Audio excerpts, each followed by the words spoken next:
Global TV News Prime Senate seeks diplomatic action over South Africa's xenophobia in business, National Pension Commission to improve retirement benefit, expand pension overage. On the foreign scene, European Union deploys aircraft to battle Blaze.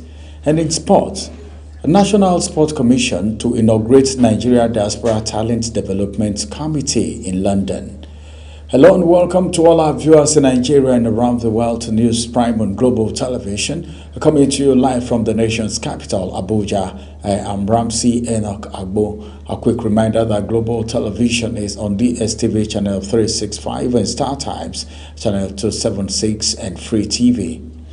The Senate has called for urgent diplomatic intervention over the renewed wave of xenophobic attacks, intimidation and anti-foreigner vigilantism targeting Nigerians and other African nationals in South Africa.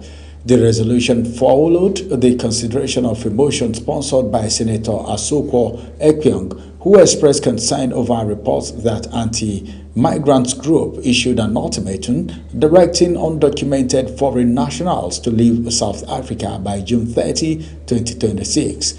National Assembly correspondent Aniete Patrick reports. According to the motion, the expiration of the ultimatum was followed by widespread fear, demonstrations, displacements, and attacks on foreign-owned homes and businesses. The Senate, through the sponsor of the motion, Senator Asokwo Ekpenyong, also noted that despite repeated attacks on Nigerian-owned businesses in South Africa, South African companies operating in Nigeria, including MTN and DSTV, have continued to operate without reprisals, describing Nigeria's response as one guided by restraint, African solidarity, and respect for the rule of law. Is concerned that while Nigerian-owned businesses in South Africa have been attacked, looted, or closed or abandoned under threat, South Africa origin enterprises and brands, including MTN, MultiChoice, etc., have continued to operate successfully and lawfully in Nigeria.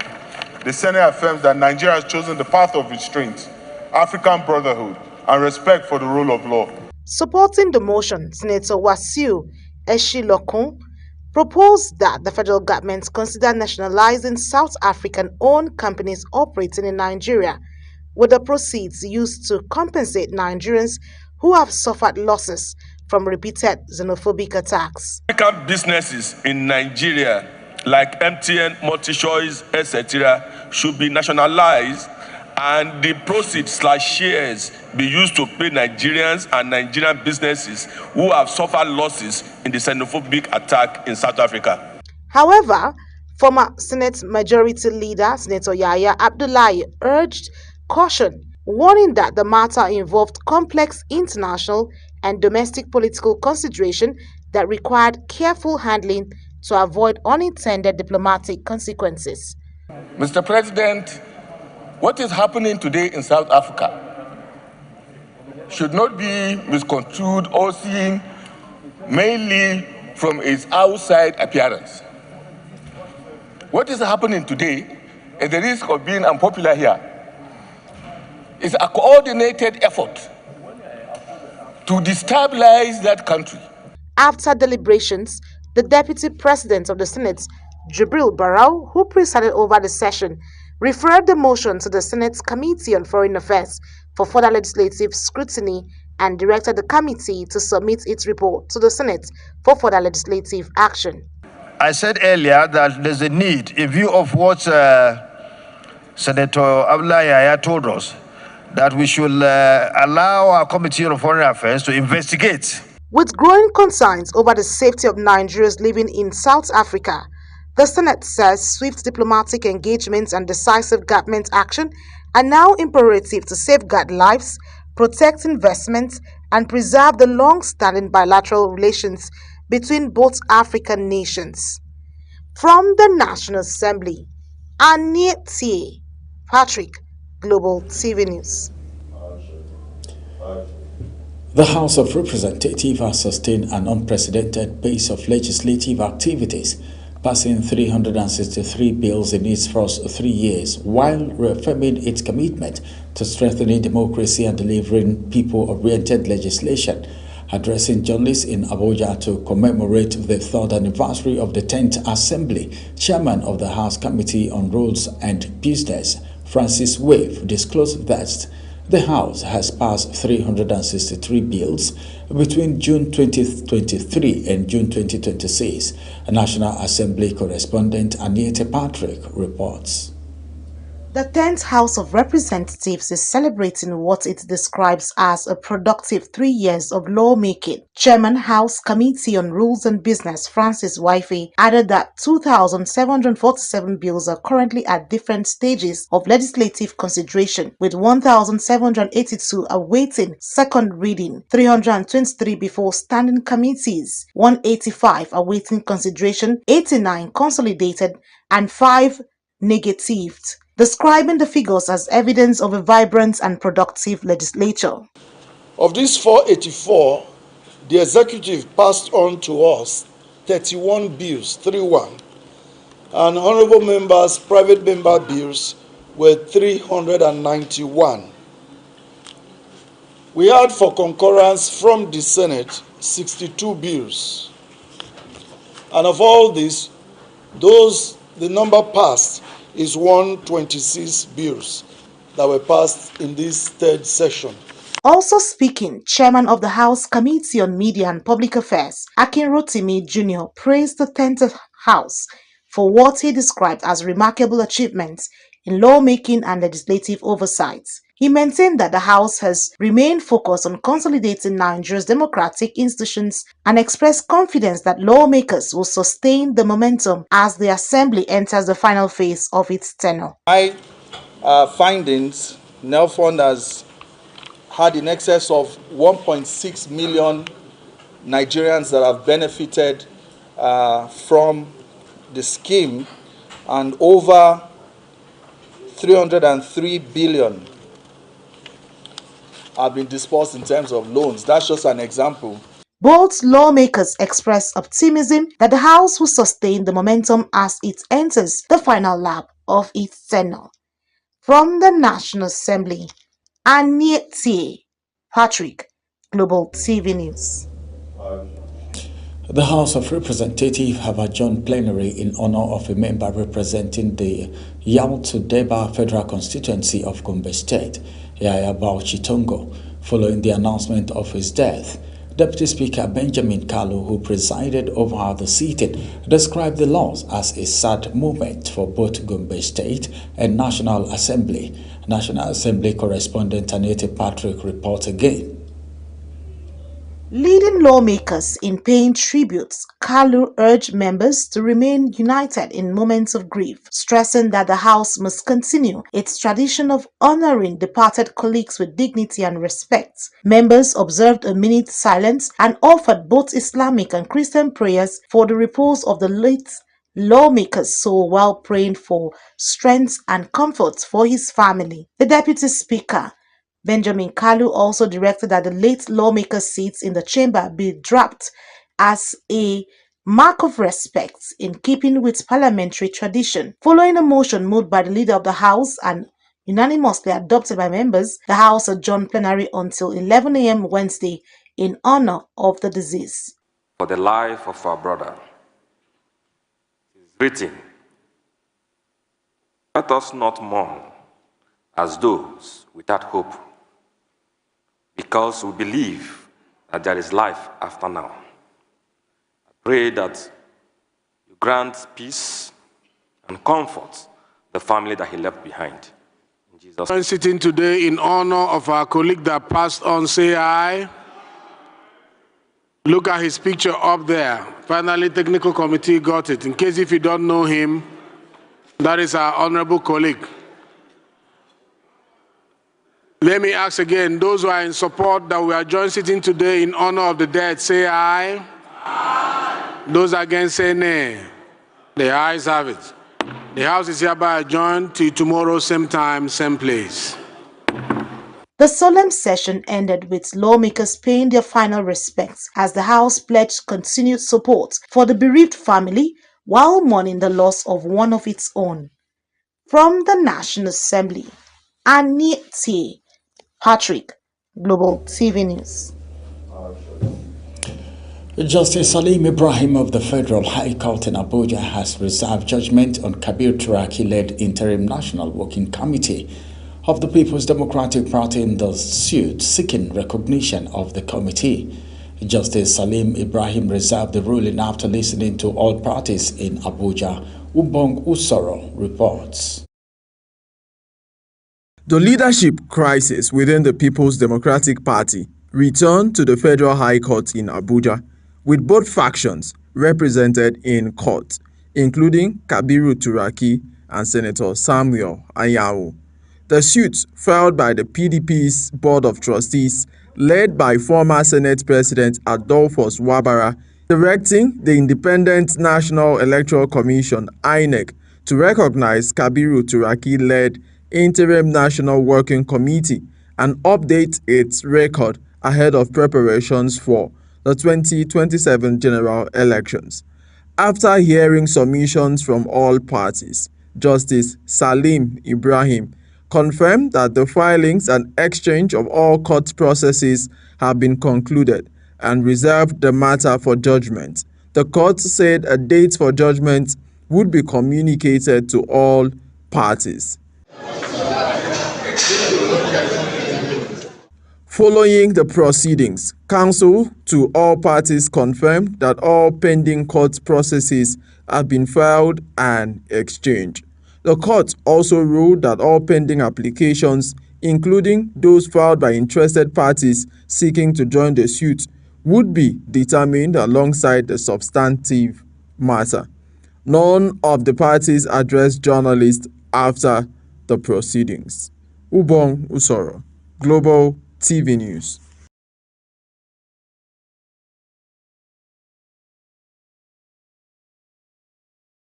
News Prime continues after this weather forecast, plus business, foreign and sports stories on the other side of this break. Please stay with us. Welcome.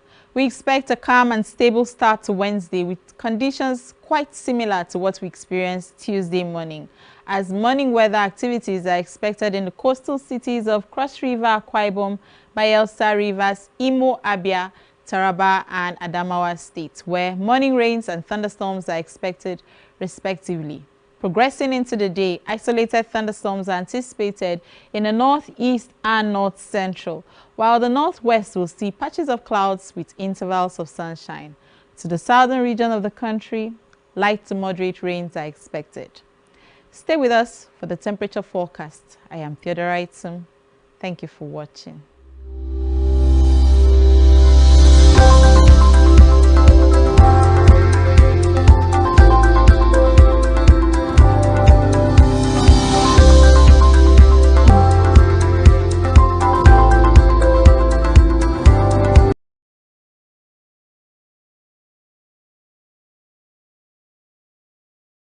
Welcome back from that break. Now let's take you to the world of business.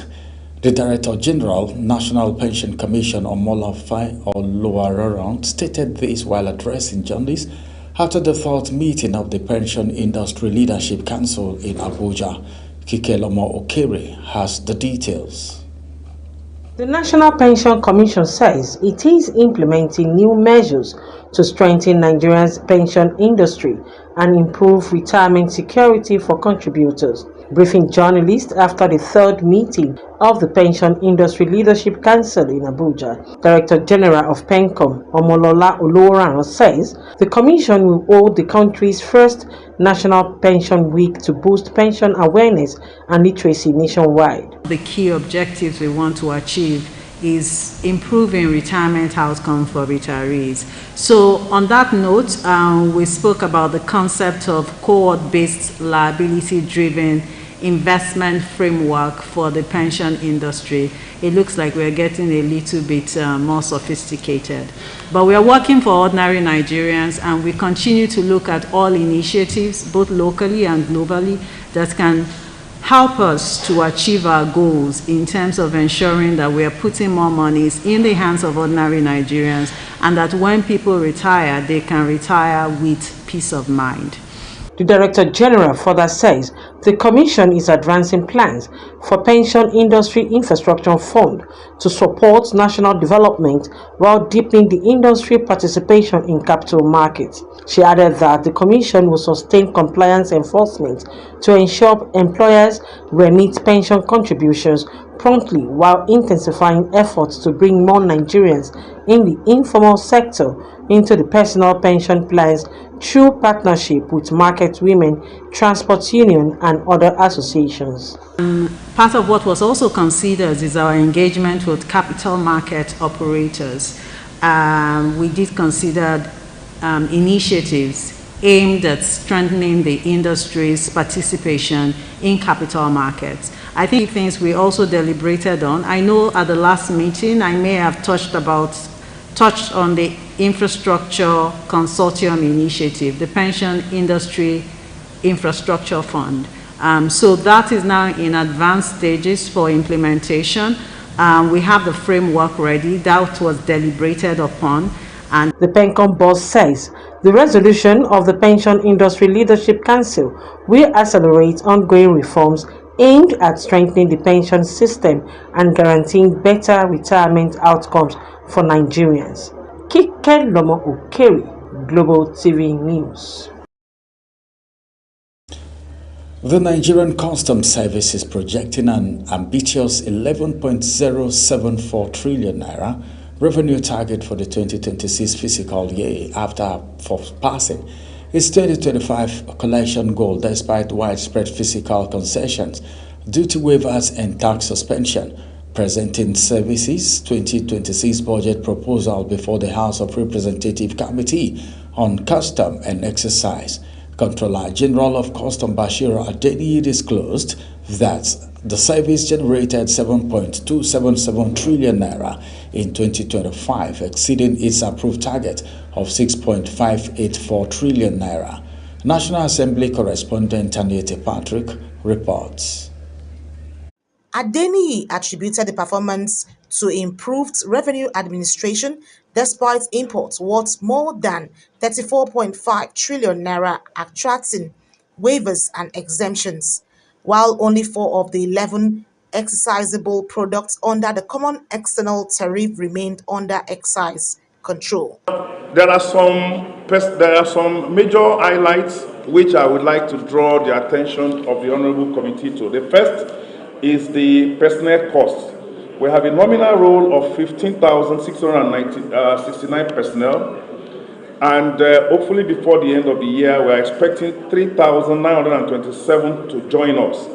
So the estimated cost for personnel, as stated, will be 421.7 billion. Chairman of the House Committee on Customs and Excise, Leke Agbejide, said the budget defense was in line with the National Assembly's constitutional duty under sections 88 and 89 of the 1999 Constitution to scrutinize government spending before approving the proposal. It's just a day to do what the Constitution of Nigeria asks us to do in section 88 and 89 of 1999 Constitution of Nigeria as amended, which is to scrutinize your budget proposal. Then our members here already have copies. We will go through it as you lead us first by giving us the executive summary. The customs boss also disclosed that the implementation of a new excise tariff regime and the planned reintroduction of the green tax are expected to strengthen revenue generation even as governments reduce import levies on both used and new vehicles to ease the cost burden on Nigerians. Lawmakers, however, sought explanations over differences between approved 2025 expenditure and actual receipts, with Adeniyi attributing the variance to the transition to the statutory 4% free on-board funding framework under the Nigeria Customs Service Act. The services approved expenditure budget for the 2025 budget year was 1.132 trillion, of which 1.65 billion or 71.67% was in the actual receipts as the total inflows for the period under review. The House Committee says it will continue its constitutional oversight of the proposal to ensure transparency, accountability, and improved revenue performance before recommending approval of the 2026 customs budget.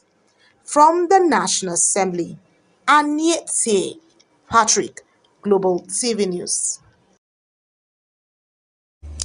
And now to the foreign scene. The European Union has deployed 4 water-bombing aircraft to support effort to contain a major wildfire raging in southern France as authorities intensify emergency response operations. Kabir Hassan reports. The European Commission said the aircraft dispatched from Cyprus and Sweden will assist French firefighters battling the blaze near Perpignan. The deployment comes as the EU step up support for member states facing increasingly severe wildlife linked to extreme weather conditions. To help France, we have mobilized 4 planes from our rescEU fleet.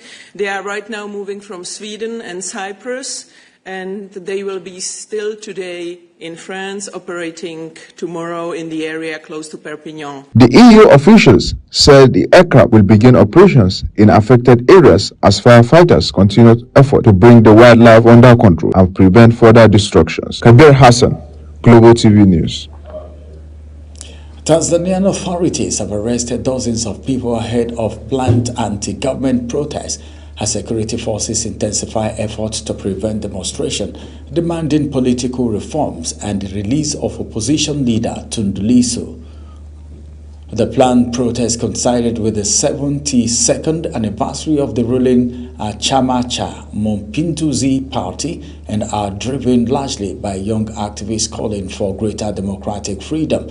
Security has been stepped up across Dar es Salaam with police and soldiers deployed at key locations while authorities warn they will not relocate or tolerate what they describe as illegal demonstration.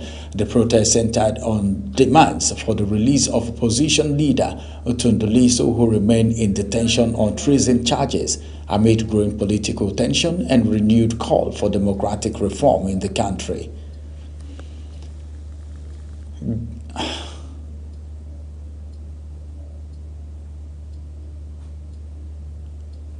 Guinea-Bissau military junta has announced August 30 as the date for constitutional referendum that could significantly expand the power of the country's president.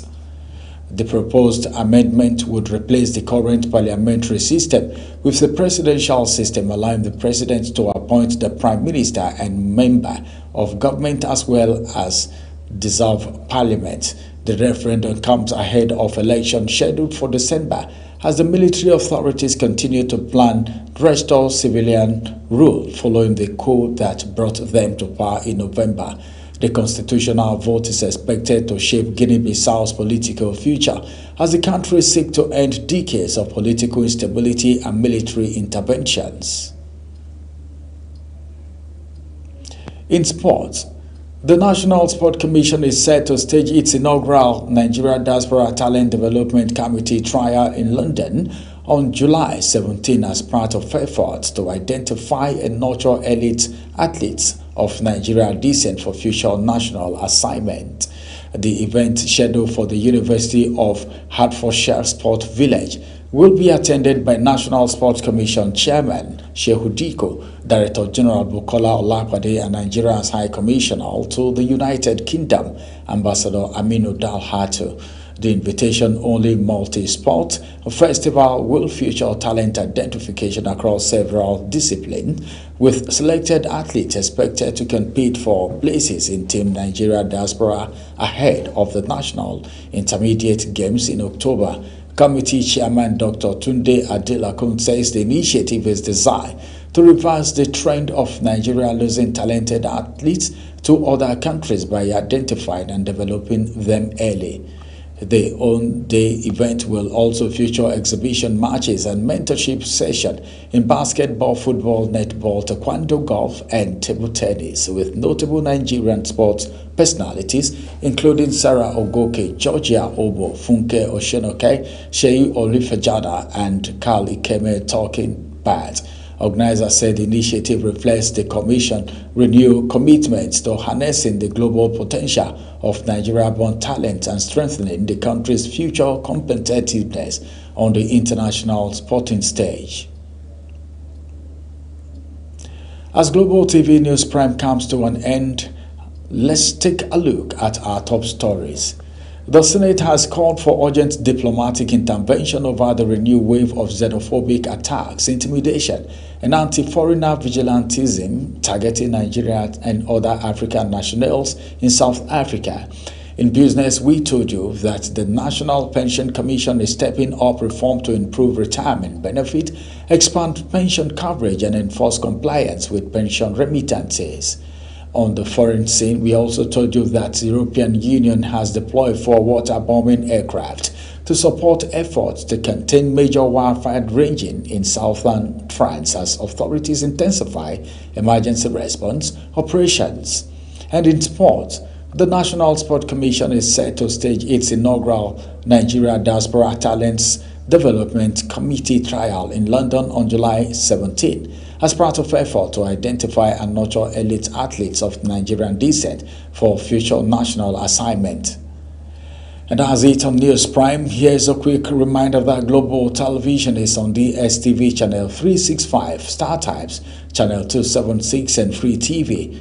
Kindly follow us across all social media platforms now showing on your screen using @Global TV NG. I am Ramsey Enoch Agbo. Thank you for watching.